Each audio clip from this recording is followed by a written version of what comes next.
রোজার অনেক ফজিলতের কথা রাসূলুল্লাহ সাল্লাল্লাহু আলাইহি ওয়াসাল্লাম বলেছেন। নফল ফরজ সব রোজাই গুরুত্বপূর্ণ, তবে এই রোজার ফজিলত পাওয়ার জন্য একটু সচেতন হতে হবে। তাই এই হাদিসে রাসূলুল্লাহ সাল্লাল্লাহু আলাইহি ওয়াসাল্লাম এর পরে বলছেন, আস-সাওমু জুন্নাহ ওয়াস-সাওমু জুন্নাহ, রোজা হলো ঢাল, পাপ থেকে ঢাল। ঢাল ফুটো করো না, তাহলে তীর লেগে যাবে। সেটা কেমন?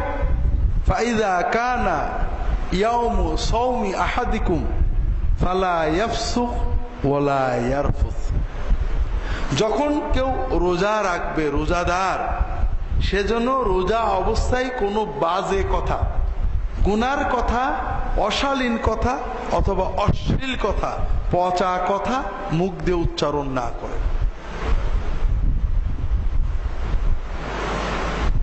অশালীন কথা, কর্কশ কথা, গালি দেওয়ার কথা, বাপমা তুলে কথা, অথবা এমন কথা, স্ল্যাং কথা যেগুলো আমরা সমাজে বলি, অমকের পুত, তমকের পুত, এইসব কথা,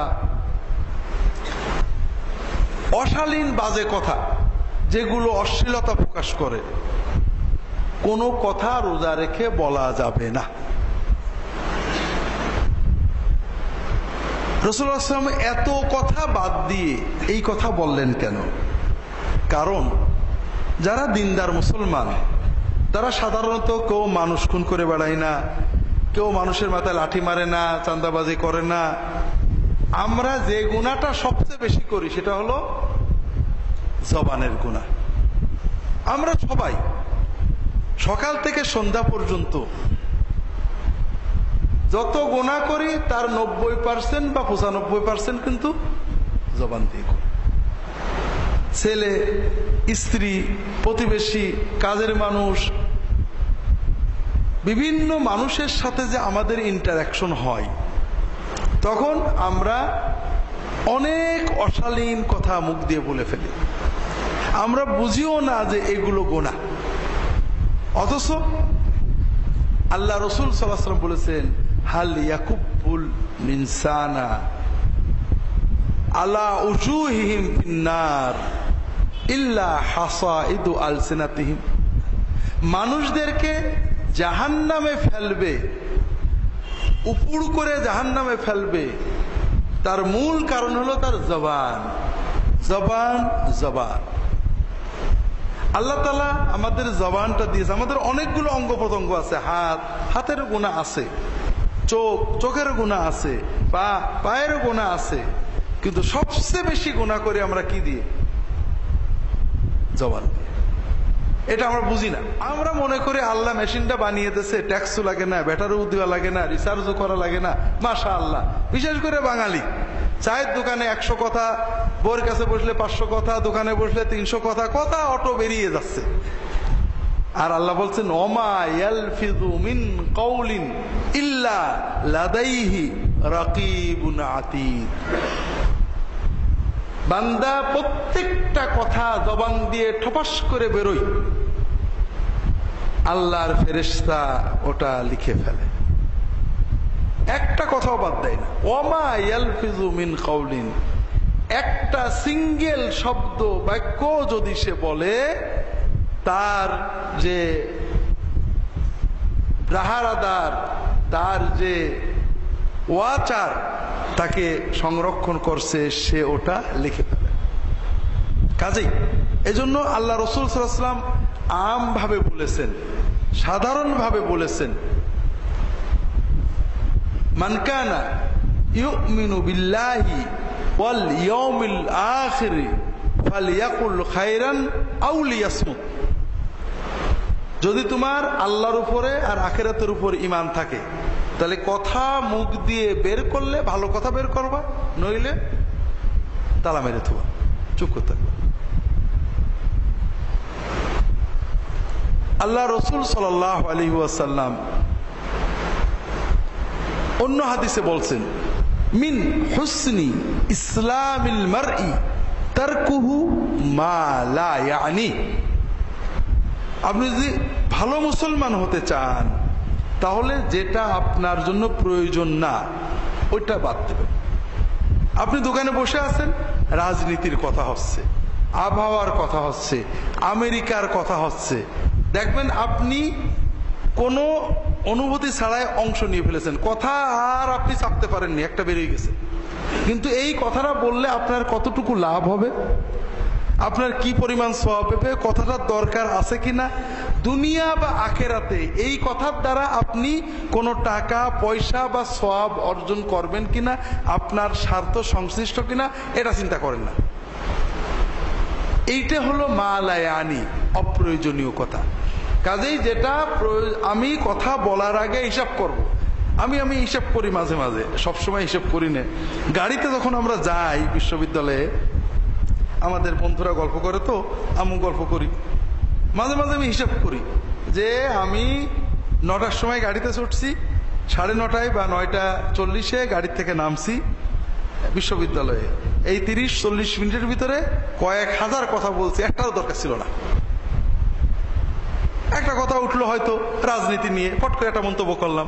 একটা কথা উঠলো হয়তো আবহাওয়া নিয়ে, একটা মন্তব্য করলাম। একটা কথা উঠলো সৌদি আরব নিয়ে, ইয়ামান নিয়ে, আইসিস নিয়ে, একটা মন্তব্য করে দিলাম। তার সাথে আরেকজন একটা মন্তব্য করলো, অথবা আমাদের ব্যক্তিগত হাসি তামাশা, একজনকে একটা খুঁচা মারলাম, আরেকজন একটা খুঁচা মারলো। এইভাবে যতগুলো কথা বললাম, দেখা গেল এই 40 মিনিটে হয়তো প্রায় 400টা শব্দ আমার মুখ দিয়ে বেরিয়েছে মিনিমাম। এবং এই শব্দগুলোর একটা দ্বারা আমার কোনো সওয়াব হয়নি, বরং কিছু গুনাহ হয়েছে। আমি যদি এই সময়টা চুপ থাকতাম, কোনো সমস্যা হতো না, আমাকে কেউ খারাপ বলতো না, আমি নিরাপদে থাকতাম, রিল্যাক্স, ব্রেনটা রিল্যাক্স থাকতো। আর যদি এর বদলে আমি এই 40 মিনিট জিকির করতাম, তাহলে কয়েক হাজার সুবহানাল্লাহ অথবা কয়েকশো দরুদ পড়তে পারতাম। কিন্তু হয় না, কথা শুনতে শুনতে দেখা গেল ফস করে একটা কথা মুখ দিয়ে বেরিয়ে গেল। যখন এটা আপনি কন্ট্রোল করতে পারবেন, তখন আপনি ভালো মুসলমান হয়ে যাবেন। মিন হুসনি ইসলামিল মারই তারকুহু মা লা ইয়ানি। চুপ করার অভ্যাস করেন, প্র্যাকটিস করেন যে আল্লাহ এই কথা শুরু হয়েছে, আমি বসেও থাকবো, কথা একটা বলবো না, ভিতর থেকে বেরোচ্ছে, এটা বলি।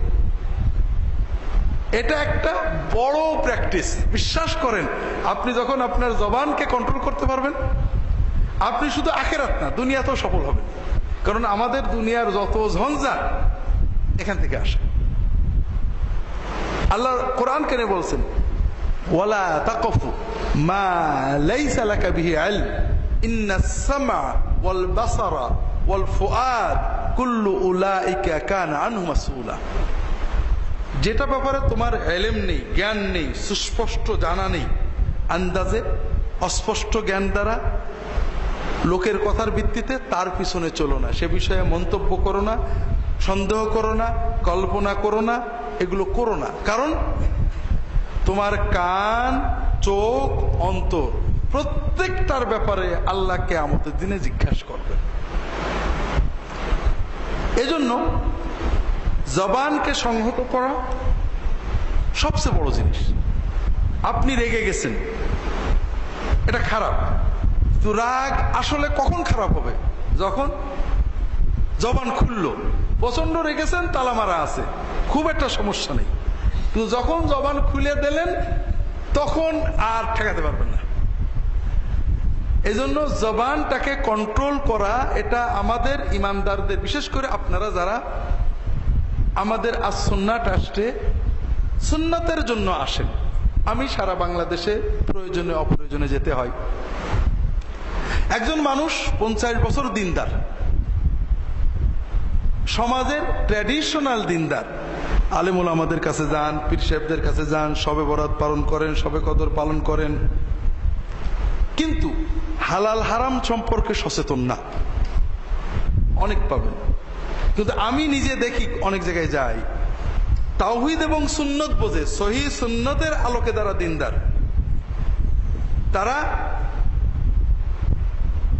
দিনদারির শুরুতেই দেখবেন দাড়ি রেখে ফেলেছে লম্বা, চাকরি 3টে বাদ দিয়েছে হারামের ভয়ে, পর্দার ব্যাপারে সচেতন, অর্থাৎ দিনের হালাল হারাম এগুলোর ব্যাপারে খুবই সচেতনতা আসে। কারণ তারা বোঝে যে আমার আমল নিয়ে আমাকে আল্লাহর কাছে যেতে হবে। আর তাদের জন্য এই আমল কিন্তু কষ্ট লাগে না। আপনারা মনে করেন দাঁড়িয়ে রাখা বলতে কি কষ্টের কাজ, মোটেও কষ্টের কাজ না, তার আনন্দের কাজ, তার ভালো লাগে, তার ভিতরে স্যাটিসফ্যাকশন আছে, তৃপ্তি আছে, আনন্দ লাগে। তার ওই হারাম চাকরিটা ছেড়ে দিয়ে একটু কষ্ট হলো হালাল চাকরিতে থাকতে তার মজা লাগে, কষ্ট হয় না, কারণ ঈমান তাকে সহযোগিতা করে।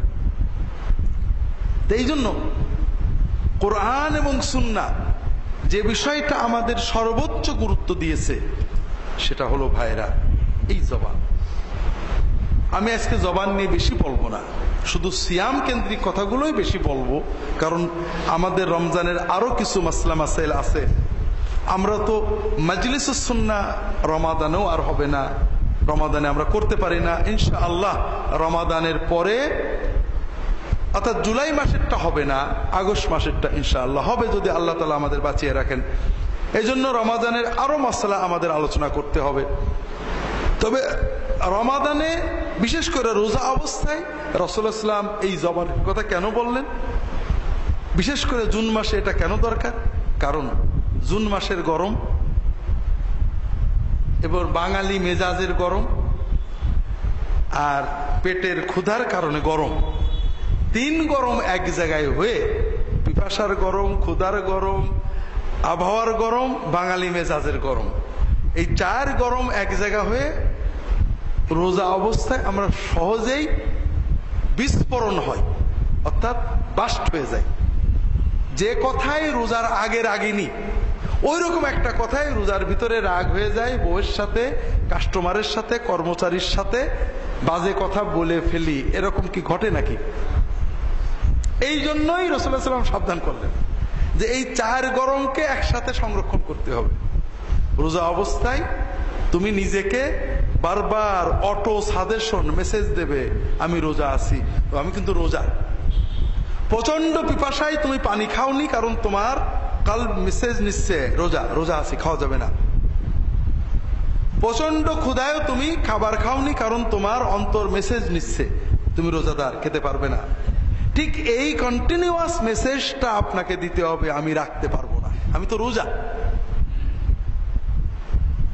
আল্লাহ রাসূল সাল্লাল্লাহু আলাইহি ওয়াসাল্লামের জন্য বলছেন, ফাইন সাবাহু আহাদুন আও কাতালাহু, যদি কেউ তোমাকে, কোন রোজাদারকে গালি দেয়, আপনি রাখবেন না, রাগেননি, কিন্তু গায়ে পড়ে আপনাকে রাগিয়ে দিয়েছে, বাজে কথা বলেছে, গালি দিয়েছে, আও কাতালাহু, মারামারি করতে চলে গেছে, ফালিয়াকুল ইন্নী ইমরুউন সায়েম, সেজন্য বলে যে আমি রোজা আছি। তার মানে আপনি নিজে তো রাখবেন নাই, কেউ যদি রিঅ্যাকশনারি রাগ তৈরি করে আপনি তাও রাখবেন না। এই মানের রাগ কন্ট্রোল যদি আপনি করতে পারেন তাহলে আপনার রোজা সফল, রোজা ঢাল। আর না হলে ঢাল কিন্তু ফুটো হয়ে গেল, আর ঠেকাতে পারবে না।